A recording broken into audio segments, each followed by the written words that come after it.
Amém? Convido a igreja a abrir a palavra do Senhor em 2 Timóteo, capítulo 2.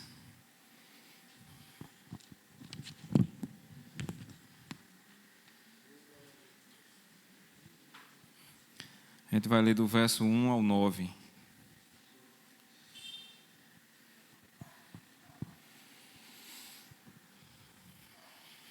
Amém? Diz assim: Tu, pois, filho meu, fortifica-te na graça que está em Cristo Jesus. E o que de minha parte ouviste através de muitas testemunhas, isto transmite a homens fiéis e também idôneos para instruir a outros. Participa dos meus sofrimentos como bom soldado de Cristo Jesus. Nenhum soldado em serviço se envolve com o negócio dessa vida, porque o seu objetivo é satisfazer aquele que o arregimentou. Igualmente, o atleta não é coroado se não lutar segundo as normas. O lavrador que trabalha deve ser o primeiro a participar dos frutos. Pondera o que acabo de dizer, porque o Senhor te dará compreensão em todas as coisas. Lembra-te de Jesus Cristo, ressuscitado de entre os mortos, descendente de Davi, segundo o meu evangelho, pelo qual estou sofrendo até algemas como malfeitor. Contudo, a palavra de Deus não está algemada. Amém. Amém, meus irmãos. Quarta-feira passada a gente aprendeu com um filho desobediente, né? O presbítero Evandro, ele nos trouxe uma palavra aqui, falando da vida de Sansão, e a gente viu algumas coisas que a gente não deve fazer, né? E Mariana até falou na sua devocional que mesmo que a gente esteja vivendo em um contexto onde as pessoas estão desobedecendo, a gente não deve seguir esse exemplo, mas sim procurar conhecer a verdade do Senhor e seguir nesse caminho. Então hoje a gente vai estar aprendendo com um filho obediente. Então que a gente possa realmente se colocar no lugar de Timóteo e esse chamado que Paulo vai estar fazendo a ele, a gente possa também estar recebendo para nós, né? Timóteo, filho na fé de Paulo e filho da irmã Eunice e filho da irmã e neto da irmã Lloyd, né? Então que a gente tenha realmente esse bom exemplo vendo a vida de Timóteo nesta noite.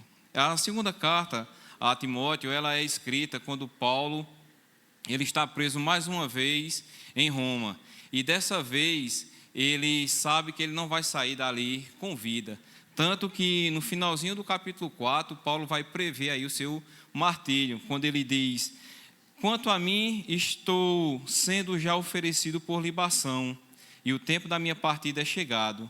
Combati o bom combate, completei a carreira, guardei a fé. Já agora, a coroa de justiça me está guardada, a qual o Senhor, o reto juiz, me dará naquele dia. E não somente a mim, mas também a todos o quanto amam a sua vinda. Então, Paulo ele já sabe que não vai sair dali com vida. Então, ele chama Timóteo para lhe passar o ministério de abrir igrejas, ou melhor, de fazer discípulo. E Timóteo, ele vai ser intimado, desafiado, primeiramente a aceitar o seu chamado como um líder. E é sobre isso aí que a gente vai estar tratando nessa noite. E depois, ele também vai lidar com alguns falsos profetas que estavam causando algum trabalho ali em Éfeso. Então, Paulo, ele vai, no capítulo 1, iniciar dando ações de graça. E ele vai dizer que sempre lembra de Timóteo em suas orações. E no verso 4 ele vai dizer: Lembro das tuas lágrimas e estou ansioso por ver-te, para que eu transborde de alegria.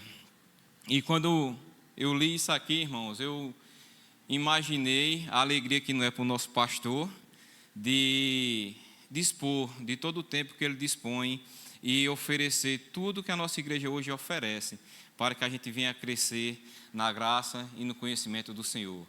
A gente tem aqui o estudo das cartas na segunda-feira. A gente tem o curso de teologia básico. A gente tem o culto da quarta, a gente tem o culto do domingo, a gente tem escola dominical, a gente tem os agrupes, tem os congressos. Então, são várias oportunidades que nós temos de aprender mais do Senhor e estar colocando isso em prática em nossa vida. E eu acredito que a alegria que Paulo tem aqui em ver o seu filho na fé crescendo e desenvolvendo o seu ministério, o nosso pastor tem. Aí não só o nosso pastor, né? Aqui a gente já viu Mariana falando que aprendeu com Poliana, depois ela falando já dos alunos dela, né? Então, é assim que vai crescendo a igreja do Senhor. A gente ajudando os de dentro a crescer e também indo lá fora e salvando os que estão lá fora, né? E no verso 5, Paulo, ele vai agradecer a Deus pela avó de Timóteo e também por sua mãe Eunice, que ensinaram a Timóteo sobre as Escrituras, sobre o Messias Jesus que viria. E reconhece que no coração de Timóteo há uma fé verdadeira e sólida. Ele vai dizer no verso 5, trazendo à memória a fé não fingida que em ti há, a qual habitou primeiro em tua avó Lóide e em tua mãe Eunice, e estou certo que habita também em ti. Lá no capítulo 3, no verso 15, Paulo ainda vai se referir em relação a esse aprendizado que Timóteo teve na sua infância, quando ele vai dizer: desde a infância sabes as sagradas letras, que podem tornar-te sábio para a salvação pela fé em Cristo Jesus.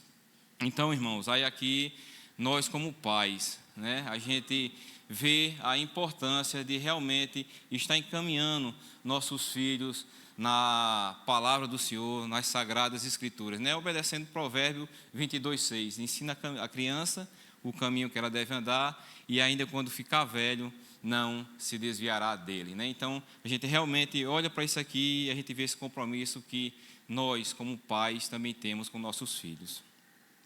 Então, tendo em vista essa fé verdadeira e sólida, Paulo continua no verso 6 dizendo: por cujo motivo te lembro que desperte o dom de Deus que existe em ti pela imposição das minhas mãos.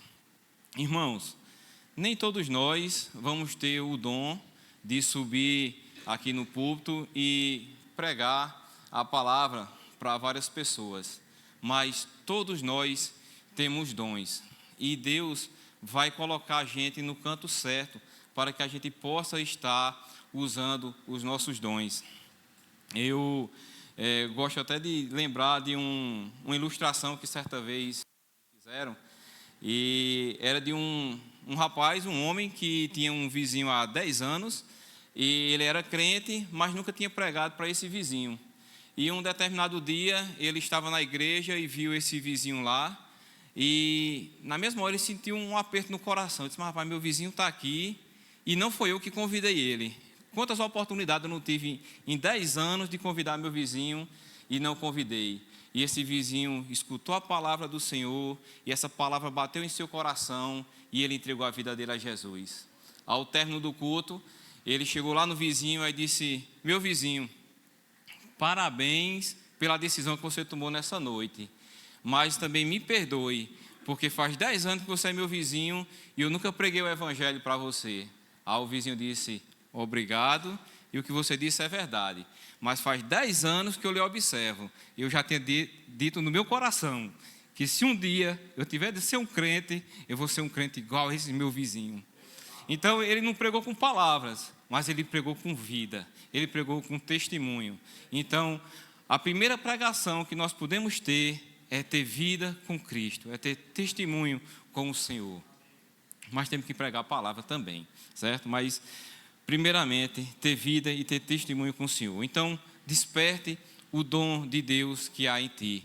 É isso que Paulo fala para Timóteo, e é isso que o Senhor está nos falando também nesta noite. E ele continua no verso 7: porque Deus não nos deu espírito de temor, mas de fortaleza e de amor e de moderação. Apocalipse 21, verso 8 vai dizer: quanto, porém, aos covardes, tem versão que vai dizer quanto aos tímidos. Aí depois ele vai dar uma lista, ele vai dizer aos incrédulos, aos abomináveis, aos assassinos e por aí vai. E vai terminar o versículo dizendo: a partes que lhe cabe será o lago que arde em fogo e enxofre, a saber, a segunda morte. Esses covardes e esses tímidos são aqueles que escuta o evangelho, mas guarda para si. Ele é crente sozinho. É o crente agente secreto, o crente 007. Ninguém sabe que ele é crente. Pronto, é esse aqui. É o crente, é o covarde, é o tímido. Ele pega a palavra só para ele. Mas Deus não nos deu espírito de temor. Ele nos deu espírito de fortaleza e de amor e de moderação. Então nós temos que nos alimentar da palavra e pregar essa palavra e levar esse evangelho adiante. E Deus vai lhe usar do seu jeitinho, do jeito que você é, e você vai ser usado para salvar outras vidas. Desperte o dom que tem em você e use, porque o Senhor nos deu espírito de fortaleza, de amor e de moderação. E no verso 8 ele vai dizer: portanto, não tenhas vergonha do testemunho do nosso Senhor, nem de mim, que sou prisioneiro seu. Antes, participa das aflições do Evangelho segundo o poder de Deus. Então, Paulo ele fala isso para que Timóteo não se envergonhe, porque muitos tiravam o crédito de Paulo pelas tantas vezes que ele foi preso. Mas ele está dizendo a Timóteo e diz para nós que a gente não deve se envergonhar das tribulações que possamos enfrentar por conta do Evangelho.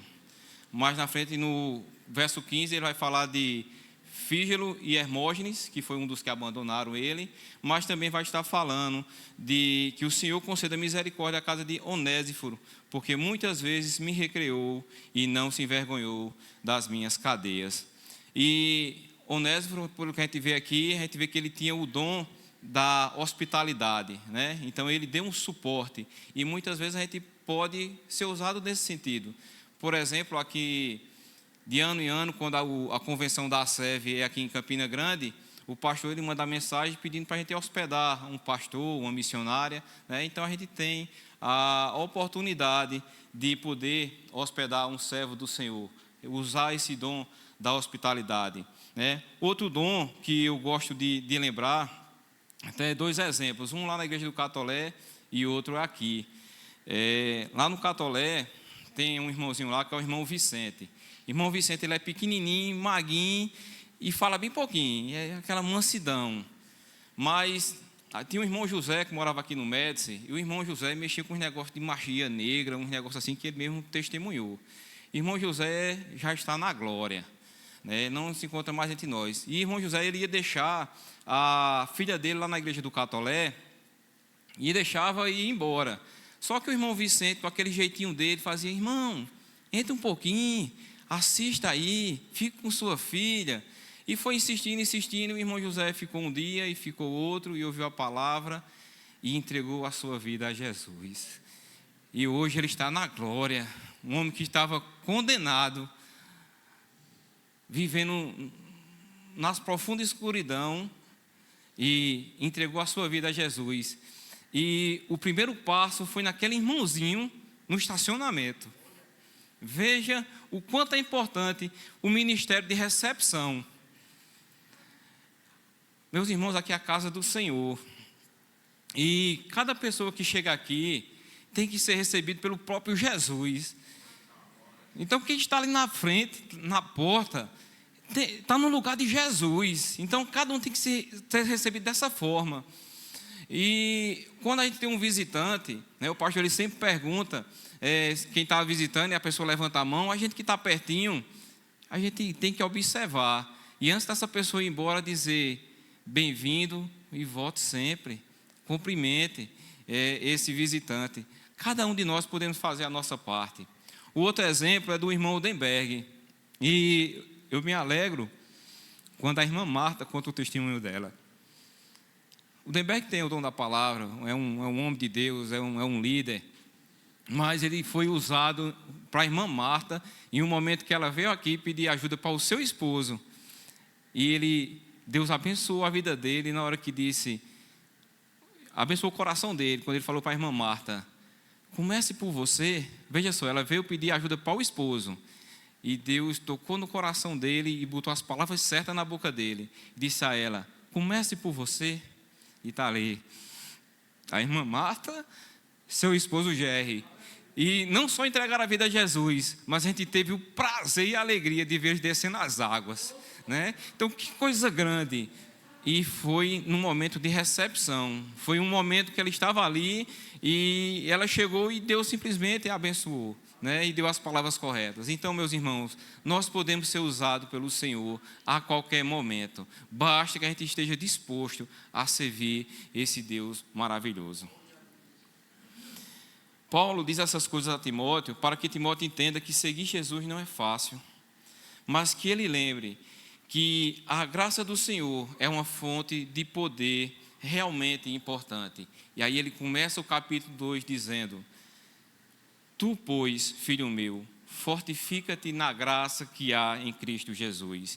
E o que de mim, entre muitas testemunhas ouviste, confia a homens fiéis, que sejam idôneos, que também ensinem a outros.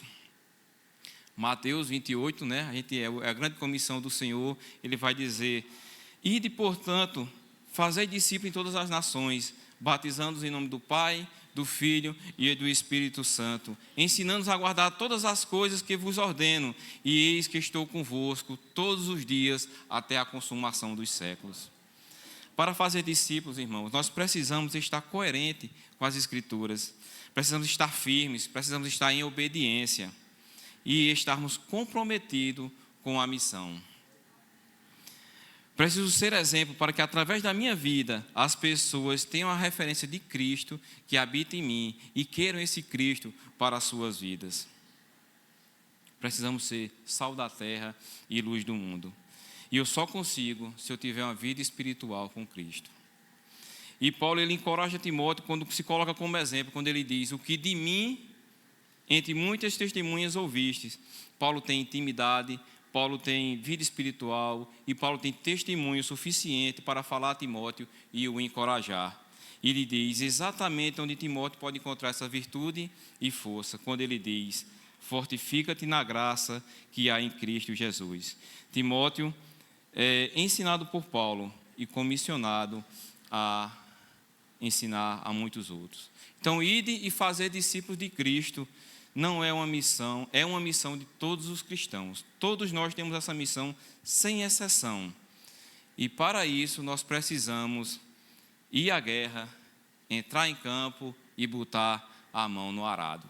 E aí, Paulo, ele vai fazer agora menção a 3 figuras: um soldado, um atleta e um agricultor. E ele vai estar dizendo a Timóteo: Timóteo, olha para essas figuras e veja a referência que elas é para nós, uma referência de dedicação, preparação, busca de conhecimento, comprometimento, dispor de tempo, abrir mão de prazeres.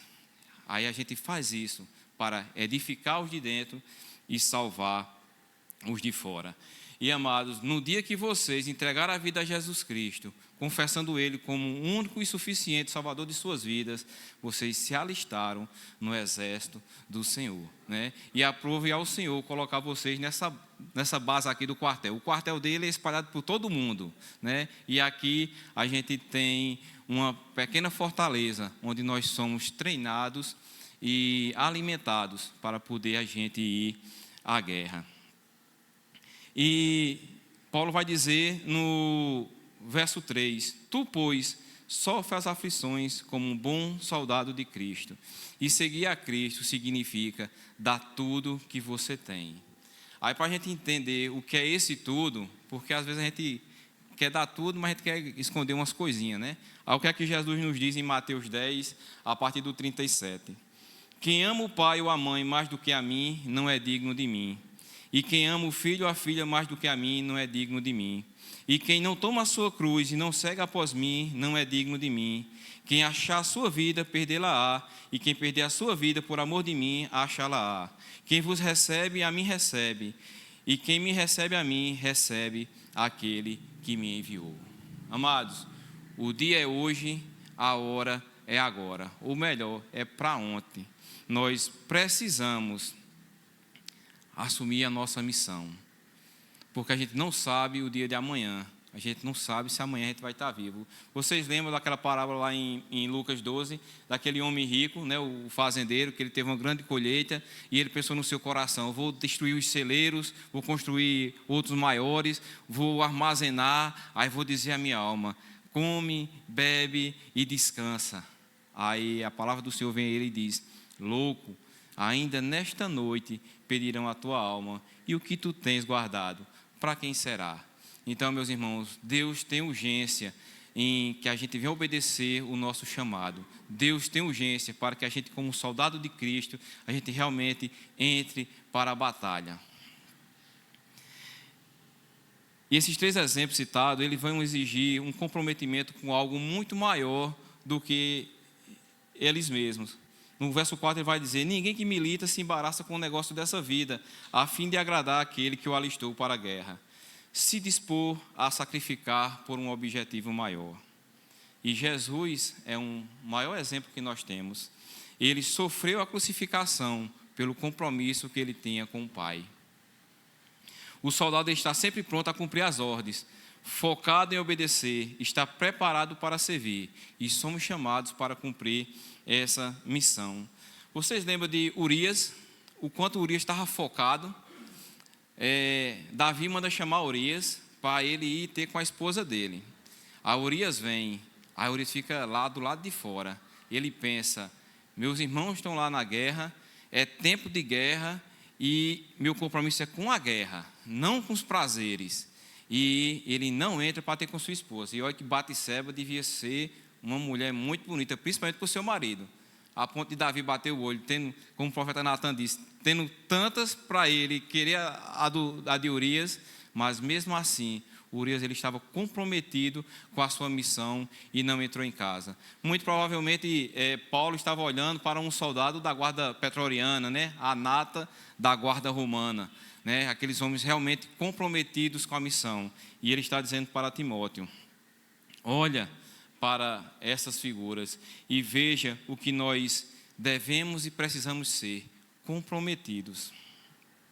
Amados, sabe qual é a maior diferença entre um soldado romano e um soldado da Rússia, da Ucrânia, do Brasil e um soldado de Cristo? Porque esses soldados, quando eles vão para a guerra, a missão deles é matar o seu oponente. Mas nós, soldado de Cristo, quando a gente vai para a guerra, a gente vai para vivificar aquele que está morto. Nós temos essa palavra, que é nossa arma, é uma espada afiada de 2 gumes, que entra no coração e separa alma e espírito. É a palavra viva do Deus vivo, e ela vivifica aqueles que estão mortos nos seus delitos e pecados. Essa é a diferença entre um soldado do mundo e um soldado de Cristo. E nós precisamos realmente estar firmados nessa palavra, para que vidas sejam livradas dos laços do diabo, esses que estão cativos, onde um dia nós tivemos, e ele nos resgatou pelo seu amor que ele teve conosco. Aí agora Paulo, ele vai fazer menção a um atleta. No verso 5 ele vai dizer: igualmente o atleta não é coroado se não lutar segundo as normas. Meus irmãos, existe uma regra e não é de qualquer forma. Precisamos correr, mas correr conforme a regra. Eu acredito que Paulo ele olhava para aqueles atletas da Grécia, né, onde eles se preparavam para as competições e precisavam cumprir as regras das competições. Quando eu cheguei nesse ponto aqui, meus irmãos, eu sou atleta, Deus falou demais ao meu coração.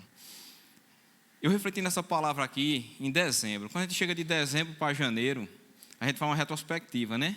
O que é que eu fiz, o que é que deu certo, o que é que deu errado, o que é que eu tenho que fazer de melhor.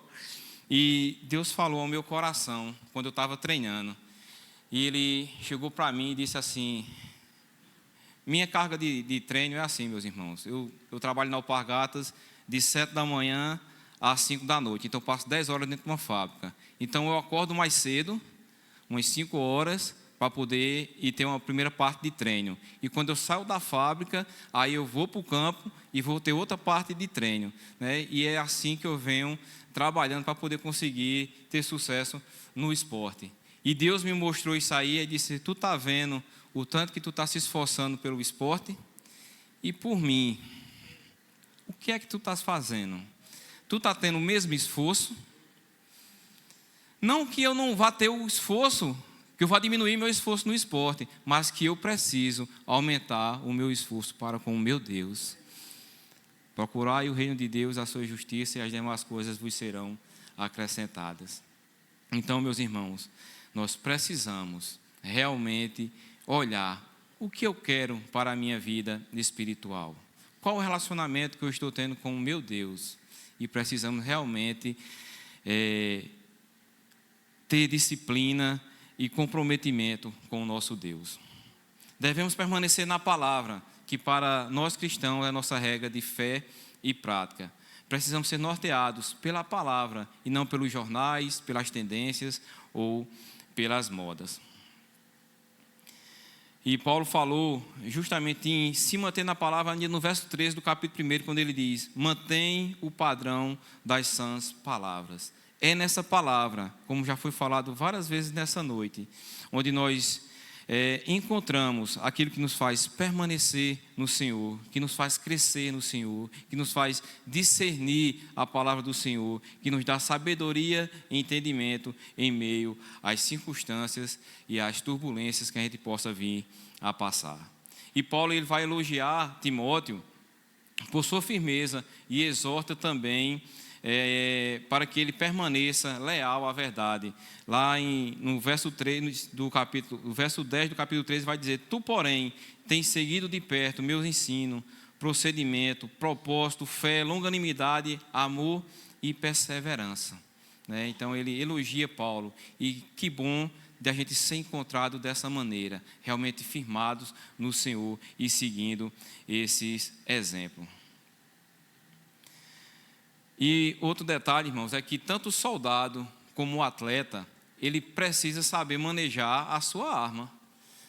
Você imagina, o cara lá no Vietnã, soldado americano, aí ele vai andando, aí chega um vietnamita num buraco daquele, tá com uma metralhadora para a sua cara, aí você pega a metralhadora, não sabe nem usar, você morre.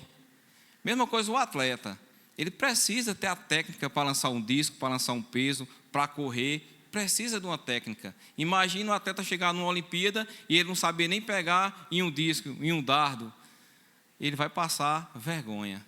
E nós, como soldados de Cristo, precisamos saber manusear bem essa palavra. E Paulo vai dizer no versículo 15, aí do capítulo 2: procura apresentar-te a Deus aprovado, como obreiro que não tem de que se envergonhar, que maneja bem a palavra da verdade. Meus irmãos, dedicação, foco e meta são fundamentais para o sucesso. E o nosso alvo é Cristo. E precisamos estar focados em atender o nosso Deus. No versículo 6, ele vai agora falar da terceira figura, que é o lavrador. Ele vai dizer: o lavrador que trabalha deve ser o primeiro a gozar dos frutos. Ao trabalhar na lavoura, o lavrador, ele é o primeiro realmente a desfrutar dos frutos da colheita. E para mim estar aqui, irmãos, hoje, trazendo essa palavra para os irmãos, para que os irmãos possam ser edificados, eu precisei parar, eu precisei ler, eu precisei meditar. Como eu disse, lá em dezembro, o Senhor já tinha falado comigo em relação a isso aqui.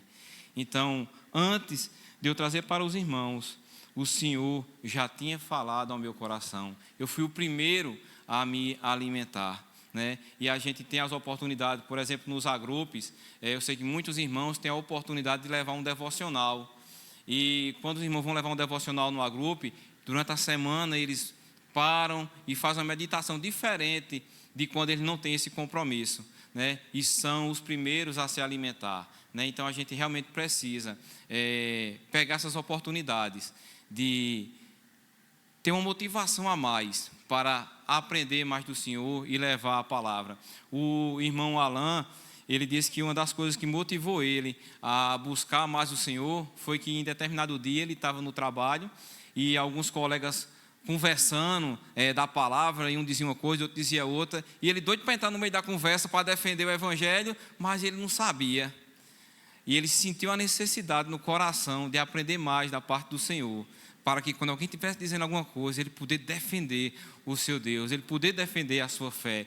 E nós precisamos ter esse mesmo sentimento de procurarmos nos aprofundar na palavra do Senhor, para que a gente venha realmente a produzir para o reino de Deus, na seara do Senhor. E quando obedecemos, meus irmãos, somos os primeiros a desfrutar da colheita.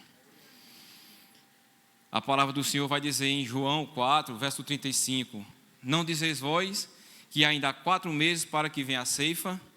Eis que eu vos digo, levantai os vossos olhos e vede a terra, que já estão brancas para a ceifa. E o Senhor diz a vocês hoje, levantai os vossos olhos, olhe a vossa família, olhe os seus amigos de trabalho, olhe seus vizinhos, a terra já está branquinha e pronta para a ceifa. Basta que a gente esteja preparado para ir lá e pregar a palavra do Senhor. Paulo, ele está dizendo a Timóteo, vale a pena, Timóteo, para você alimentar, você vai ser primeiro ser alimentado. Paulo está dizendo para nós, vale a pena, alimente-se da palavra, escave as escrituras, prepare a terra da sua mente e do seu coração, produza frutos para a vida eterna. No verso 7 ele vai dizer, considera o que eu digo e o Senhor te dê entendimento.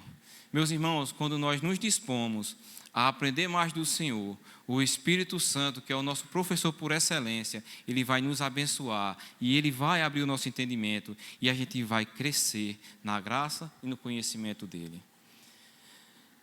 O verso 8 vai dizer, lembra-te de que Jesus Cristo, que é da descendência de Davi, ressuscitou dentre os mortos, segundo o meu evangelho. Precisamos considerar a cruz. Precisamos ver que esse nosso Deus, ele sendo Deus, não usou de usurpação ser igual a Deus, antes se entregou à morte e morte de cruz, por mim e por você, que antes estávamos no pecado, antes estávamos deliberadamente perdidos, e Ele nos amou primeiro e se entregou a si mesmo. Então nós precisamos olhar para a cruz e nos sentir devedores ao nosso Deus. O próprio Paulo, ele também é um exemplo, ele sofreu perseguições, prisões e até apedrejamento. E no verso 9 ele vai dizer, por isso sofro trabalhos e até prisões como malfeitor, mas a palavra de Deus não está presa. E hoje nós desfrutamos da palavra do Senhor, inspirada por Deus e escrita por Paulo. Paulo estava preso, mas a palavra não. Tanto que hoje, tantos anos depois, nós estamos desfrutando de uma palavra que Paulo escreveu quando estava preso. Veja como é maravilhoso o poder de Deus e os propósitos de Deus para a nossa vida. Paulo termina o capítulo 3, no verso 16, dizendo, toda a escritura é inspirada por Deus e útil para o ensino, para a repreensão, para a correção, para a educação na justiça, a fim que o homem de Deus seja perfeito e perfeitamente habilitado para toda obra. 2 Crônica 15, 2 vai dizer, o Senhor está convosco enquanto estás com ele. Se o buscardes, ele se deixará achar, porém se o deixarem, ele vos deixará. Fortifica-te na graça que há em Cristo Jesus. Efésios 6,13 vai dizer, portanto, tomai toda a armadura de Deus, para que possais resistir no dia mau, e depois de terem vencido tudo, permanecer inabaláveis. Fortifica-te na graça que há em Cristo Jesus. Efésios 5,18 vai dizer, e não vos embriagueis com vinho no qual há dissolução, mas enchei-vos do Espírito. E o Senhor nos diz hoje, não se embriagueis com celular, não se embriagueis com redes sociais, não se embriagueis com mais influência, não se embriagueis com vãs conversas, mas enchei-vos do Espírito Santo. Fortifica-te na graça que há em Cristo Jesus. Tiago 4, 8 vai dizer, chegai-vos a Deus, Ele vos chegará a vós outros. Purificai as mãos, pecadores, e vós que sois de ânimo dobre, limpai o coração. Fortifica-te na graça que há em Cristo. Pense, meu irmão, minha irmã, o que eu quero para a minha vida espiritual?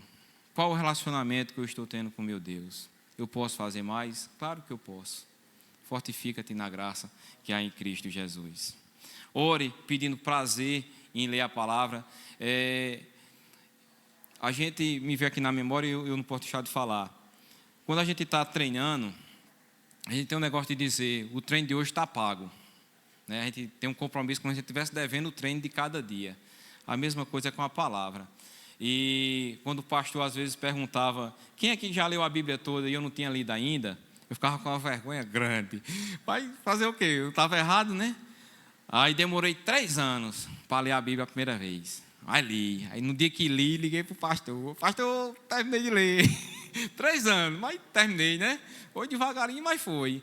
Aí a segunda leitura eu terminei com 1 ano e meio. Aí no celular da gente, eu acho que a maioria dos aplicativos, se não todos, da Bíblia, vai ter um plano anual de leitura. Então eu assumi um compromisso comigo mesmo e com o Senhor, de ler ela em 1 ano. Então eu leio aquela porção do dia, aí quando eu termino de ler, eu digo, está pago. Agora está pago o treino. Então, é o mesmo compromisso. O mesmo compromisso do treino é o mesmo compromisso de ler a palavra. Independente de ter que estudar para o Agupe, independente de ter que estudar para trazer uma palavra aqui. É uma coisa à parte, é um treino à parte. Eu preciso fazer isso, então está aí a dica para os irmãos.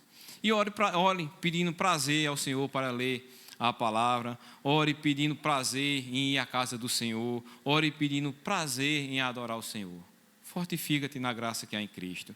No verso 11 ele vai dizer, fiel é esta palavra, se já morremos com Ele, também viveremos com Ele. Se perseveramos, também com Ele reinaremos. E se o negamos, Ele, por sua vez, nos negará. Como eu já disse agora, meus irmãos, nem sempre a gente vai estar motivado, mas a gente precisa ser disciplinado. Guarda o bom depósito pelo Espírito Santo que habita em vós. O verso 21 vai dizer, assim pois, se alguém a si mesmo se purificar desses erros, será utensílio para a honra, santificado e útil ao seu possuidor, estando preparado para toda boa obra. Então, meus amados, seja a voz que clama no deserto, seja boca de Deus, sejam um vaso de honra na mão do oleiro. Amém? Eu agradeço a oportunidade em nome de Jesus.